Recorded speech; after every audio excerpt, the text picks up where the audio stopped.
오늘 함께 읽으실 말씀은 사도행전 23장 12절에서 22절까지 말씀입니다.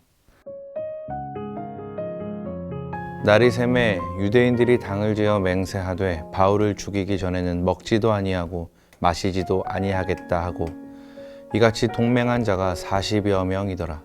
대제사장들과 장로들에게 가서 말하되 우리가 바울을 죽이기 전에는 아무것도 먹지 않기로 굳게 맹세하였으니 이제 너희는 그의 사실을 더 자세히 물어보려는 척하면서 공회와 함께 천부장에게 청하여 바울을 너희에게로 데리고 내려오게 하라. 우리는 그가 가까이 오기 전에 죽이기로 준비하였노라 하더니 바울의 생질이 그들이 매복하여 있다 함을 듣고 와서 영내에 들어가 바울에게 알린지라. 바울이 한 백부장을 청하여 이르되 이 청년을 천부장에게로 인도하라. 그에게 무슨 할 말이 있다 하니 천부장에게로 데리고 가서 이르되 죄수 바울이 나를 불러 이 청년이 당신께 할 말이 있다 하여 데리고 가기를 청하더이다 하매 천부장이 그의 손을 잡고 물러가서 조용히 묻되 내게 할 말이 무엇이냐. 대답하되 유대인들이 공모하기를 그들이 바울에 대하여 더 자세한 것을 묻기 위함이라 하고 내일 그를 데리고 공회로 내려오기를 당신께 청하자 하였으니 당신은 그들의 청함을 따르지 마옵소서. 그들 중에서 바울을 죽이기 전에는 먹지도 않고 마시지도 않기로 맹세한 자 40여 명이 그를 죽이려고 숨어서 지금 다 준비하고 당신의 허락만 기다리나이다 하니 이에 천부장이 청년을 보내며 경계하되 이 일을 내게 알렸다고 아무에게도 이르지 말라 하고. 아멘.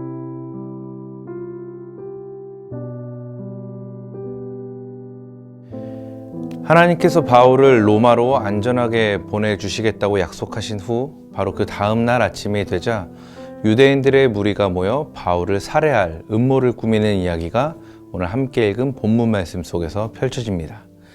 조금 더 자세히 이야기를 해보면 우리가 어제 함께 살펴본 사도행전 23장 초반부에서 유대인들은 사내들인의 공식적인 절차를 거쳐 바울을 기소하고 결국 제거까지 하려고 했던 자신들의 계획이 바울의 지혜로운 변론과 유대인들의 자중질환으로 인해 실패로 돌아가게 되자 이제는 그 안에서 불법적으로 암살단을 조직하여 바울을 죽이기로 작정을 합니다.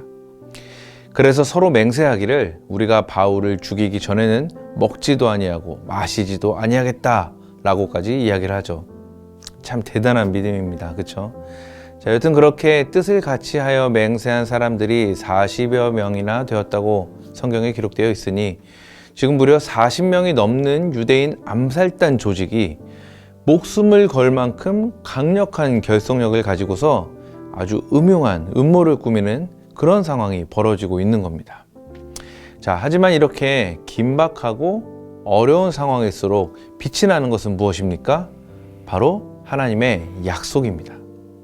이렇게 바울을 죽이려는 아주 악랄하고 치교한 음모 속에서도 바울의 생명이 무사히 지켜질 수 있었던 것은 다른 것이 아니라 반드시 바울을 로마로 보내서 복음을 증거하게 하시겠다는 하나님의 신실한 약속 덕분이었다는 사실, 우리가 이 사실을 반드시 깨달을 수 있기를 바랍니다.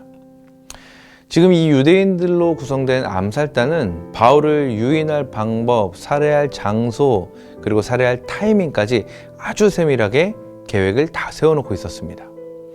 그리고 어떠한 법적인 절차나 이 일을 범했을 때 이후에 자신들에게 돌아올 처벌 같은 것에는 전혀 상관없이 그러니까 무조건 바울을 제거하기만 하면 된다는 정말 일종의 사이비 광신도와 같은 그런 생각에 사로잡혀 있었던 거죠. 한번 생각해 보십시오. 지금 로마 군인들에 의해서 호송되는 과정 중에 있는 바울을 암살한다는 것은 그 성공 여부를 떠나서 그들에게도 아주 엄중한 처벌이 뒤따를 수밖에 없는 정말 위험 부담이 큰 행위였습니다. 아니, 이유를 막론하고 사람이 사람을 죽인다는 건 당연히 불법 아닙니까? 이건 당연히 처벌받아야 하는 악행입니다. 하지만 그럼에도 불구하고 이들이 조금의 주저함도 없이 그 일을 감행하고자 했다는 것은 지금 바울을 향한 그들의 증오가 얼마나 컸는지를 아주 단적으로 보여주고 있는 장면이면서 동시에 이 유대인 암살단의 배후에 바울의 복음 전파를 중단시키려는 사단의 계략이 있다는 사실을 우리가 분명하게 알 수 있는 대목입니다. 우리가 그것 때문에 죽는다 할지라도 할 만큼 아주 굳은 결의를 다지는 이들의 모습 안에 하나님 나라의 확정을 방해하려는 사단의 집요함이 여실히 드러나고 있는 것이죠.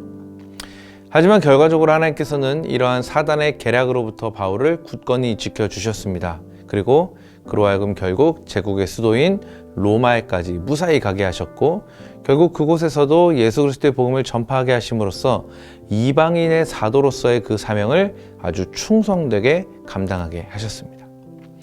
그래서 오늘 제가 이 말씀을 통해 여러분과 나누고 싶은 마음은 바로 이런 겁니다. 자기 백성을 도우시는 하나님의 손길은 참으로 오묘하십니다.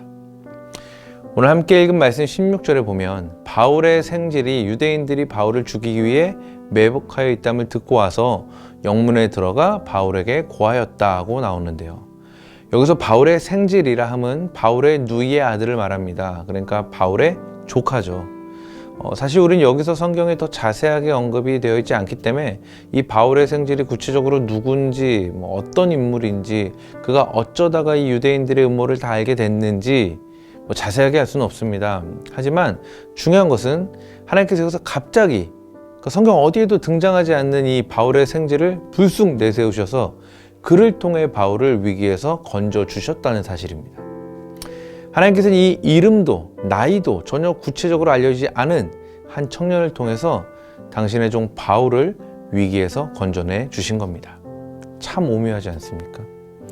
그러니까 이처럼 하나님은 우리가 전혀 생각지도 못한 방법으로 때에 따라 자신의 백성들, 자신의 자녀들을 도우십니다.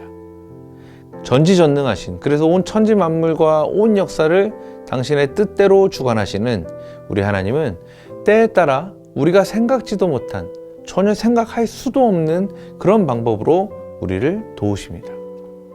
성경 안에 등장하는 수많은 이야기가 이것을 증거해주고, 또 우리 주변의 여러 믿음의 선배들과 동역자들의 이야기가 이것을 우리에게 다시 한번 확인시켜 줍니다.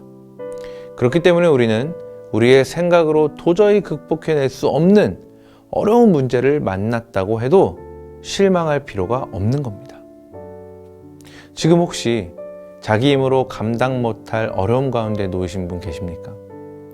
그렇다고 한다면 지금 여러분이 믿어야 할 것은 바로 하나님의 약속, 그리고 그 약속을 이루시는 하나님의 손길이라는 것을 잊지 마시기 바랍니다.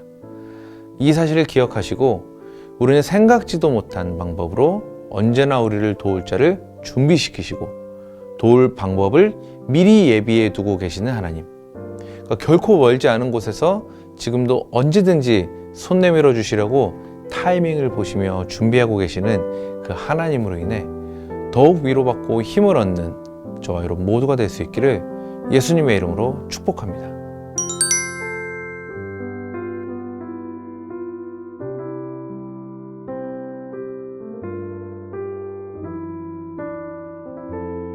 기도하겠습니다. 우리 삶을 붙드시는 참 좋으신 하나님, 그 은혜와 사랑에 감사드립니다. 때로는 우리가 너무나 외롭고 견디기 힘든 고통 가운데 놓일 때도 있지만 그 안에서도 하나님의 자비로우신 손길은 절대로 우리 곁을 떠나시지 않는 것을 잊지 말고 기억하게 하옵소서. 내가 생각지도 못한 때와 방법으로 내 삶을 붙드시고 이끄시는 주님을 더욱 신뢰하며 그 오묘하신 뜻과 계획 가운데 거하는 삶을 살게 하옵소서. 감사드리며 지금도 눈동자같이 나를 바라보시며 지키시는 내 구주 예수 그리스도의 이름으로 기도합니다. 아멘.